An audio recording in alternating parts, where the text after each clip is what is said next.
Hi hello ನಮಸ್ತೆ. ಏನು ಮಾಡ್ತಾಯಿಲ್ಲ ಆತ್ಮೀಯ ಅಂತಿದೆ. ಇವತ್ತು ನಾನೆಲ್ಲಿದ್ದೀನಿ ಅಂದರೆ ನೋಡ್ಕೊಳ್ಳಿ, ಚಿಪ್ಸ್ ಅಂಗಡಿ ಚಿಪ್ಸ್ ಎಲ್ಲ ರೆಡಿ ಆಯ್ತಾವಲ್ಲ ಆ ಫ್ಯಾಕ್ಟ್ರಿಯಲ್ಲಿದ್ದೀನಿ. ಹೆಂಗೆ ಆದರೆ ಇವಾಗ ಎಲ್ಲ ಕ್ಲೋಸ್ ಆಗಿದೆ. ಆಮೇಲೆ ಹೇಳಮಿ ಅಂದರು ಆಯ್ತು, ಆಮೇಲೆ ಹೇಳೋಕ್ಕಾಯ್ತು. ತುಂಬ್ರಿ ಸಾಬ್ದಾನ ತುಂಬಬೇಕು ನೋಡಿ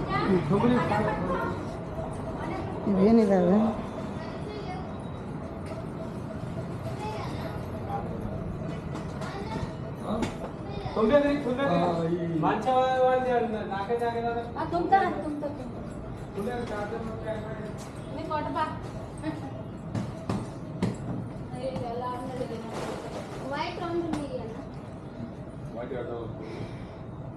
ನೋಡಿ, ಅದೇ ಮಷೀನು ಆರು ಪವರಿಂದ ಇದೆ.